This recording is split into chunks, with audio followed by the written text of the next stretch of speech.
네, 함께 보는 즐거움, 알아가는 재미, 여러분의 잡매거진 2부가 시작됐습니다. 네, 2부 첫 코너는요, 직업에 관한 애누리 없는 정보를 모두 전해드리는 내일을 잡아라 시간입니다. 네, 앞서 말씀드린 것처럼 인공위성 관제원의 일상을 찾아가 볼 텐데요. 아주 재밌으면서도 궁금한 직업입니다. 어떠한 직업일까요? 만나보시죠. 하늘과 우주를 향한 끝없는 도전. 항공우주산업은 국가 경쟁력을 좌우하는 이른바 고부가 가치 첨단 산업. 2010년 6월 27일 발사된 해양 기상관측용 인공위성 천리안.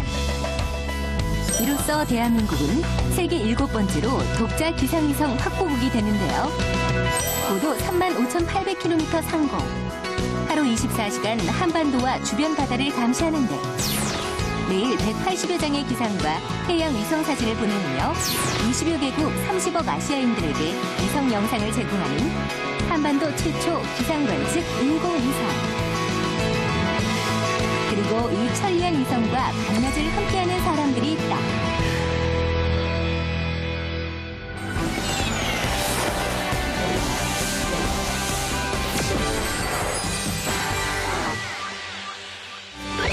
지난 1989년 설립된 항공우주연구원. 바로 이곳에 오늘의 주인공, 인공위성 관제원들이 있습니다. 안녕하세요. 인공위성 관제원 김박렬입니다.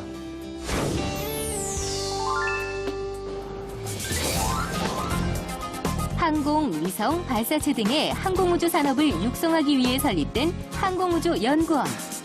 그렇다면 여기서 인공위성 관제원은 어떤 일을 하는 걸까요? 인공위성 관제원은 인공위성의 전체적인 상태를 모니터링한다고 보시면 되겠습니다. 인공위성의 궤도나 상태 등의 문제가 있는지 관찰하고 이상 징후가 발견되면 적절한 조치를 강구하고 해결하고 복구하는 일을 하게 되겠습니다.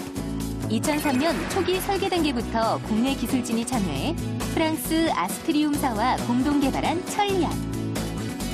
지금까지 거둬들인 경제 요금만 해도 무려 4,560억 원이나 된다는데요. 천리안은 어떤 임무를 띠고 있을까요? 천리안은 대한민국 최초의 정지궤도 위성인데요. 크게 3가지 임무를 가지고 있습니다. 먼저 구름 이동과 대기 상태를 상시 감시하는 기상 관측 임무가 있고요. 다음으로 한반도 주변의 바다를 모니터링하는 해양 관측 임무가 있습니다. 끝으로 인터넷과 초고속 방송 중계를 담당하는 우주통신 임무를 가지고 있는 위성입니다. 인공위성의 태생이 복잡하고 하는 일이 많은 만큼 인공위성을 움직이는 인공위성 관제원들의 업무도 상당히 세분화되어 있는데요. 한 분씩 만나 어떤 일을 하는지 알아볼까요? 먼저 비행역학 담당자. 안녕하세요. 비행역학 담당자 김영준입니다. 주 임무는 위성이 제 궤도를 따라 움직이고 있는지 감시하고 원래 위치를 벗어나면 궤도 수정 계획을 만드는 일을 하고 있습니다. 그리고 연료가 얼마나 남았는지, 하루에 얼마나 사용했는지 매일 기록하고 확인하는 것도 FDS의 역할이라고 할 수 있습니다. 그런가 하면 위성이 해야 할 일을 정리하는 사람도 있는데요. MPS라고 불리는 임무계획 담당자입니다.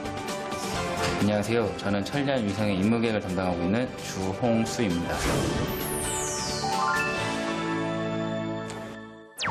저희는 위성의 운영 스케줄을 만드는 일을 하고 있는데요. 보통 운영 스케줄 안에는 탑재된 카메라의 관측 계획이 많은 부분 차지하고 있지만 궤도 조정에 필요한 시간과 그 외 위성의 전자장비들을 점검하는 시간 스케줄을 작성하는 일을 하고 있습니다. 위성이 처리한 임무는 영상으로 도달하는데 그 영상을 분석하는 이 사람. 안녕하세요. 위성 운영 업무를 담당하는 권은주입니다. 위성에서 보내오는 비트 신호는 실시간 전처리 과정을 통해 영상 처리가 되는데요. 그 과정을 운영하고 만들어진 영상 자료를 기상청이나 해양과학기술원 등에 전송하는 임무를 맡고 있습니다.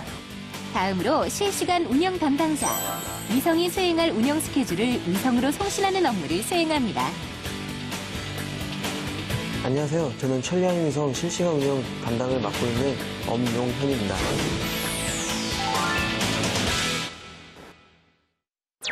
네, 저희는 24시간 천리안 위성과 계속 교신을 하고 있다고 보시면 됩니다. 위성이 보내오는 텔레메트리, 즉 위성의 상태 데이터인데요. 이 신호를 해석하여 위성의 상태를 지속적으로 체크하고 MPS 담당자로부터 받은 1일 운영 스케줄을 위성으로 송신하는 일을 하고 있습니다. 항공 한국우주연구원의 상징. 인공위성과의 원활한 교신을 위해 빼놓을 수 없는 이것.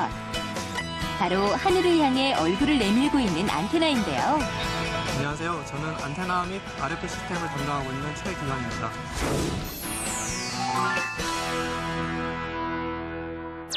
저는 안테나를 비롯해 인공위성과의 통신을 위한 무선 통신 장비를 담당하고 있습니다.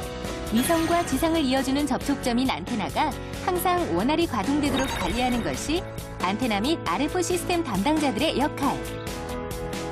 365일, 3인 1조로 주 야간 교대 근무를 하며 바쁘게 움직이는 인공위성 관제원들. 세분화되어 있는 팀들이 유기적으로 움직이고 있는데요. 여기서 팀장님은 어떤 일을 하시나요? 인공위성을 관제하는 일에는 많은 파트에서 사람들이 필요하게 됩니다. 제가 하는 일은 그 사람들을 총괄하고 관리 감독하는 역할이 되겠습니다. 또 그리고 혹시나 유사시에 그런 어떤 어려운 문제에 닥쳤을 경우에 결정을 내려주고 그 일을 해결하는 그런 역할을 하게 되겠습니다. 매일 오후 5시 30분, 인공위성 관제팀 전원이 모여 하루 일정을 점검하고 위성 운영에 관련된 정보를 주고받는 회의를 끝으로 관제센터의 주간 업무 종료. 그렇다면 인공위성 관제원이 되기 위해선 어떤 과정을 거쳐야 하나요? 인공위성 관제원이 되기 위한 일반적인 어떤 정형화된 경로는 아직은 없습니다. 다만 제 경우처럼 인공위성을 연구하는 연구원으로 시작을 했다가 인공위성을 관제하는 관제원이 되는 경우가 있겠고요.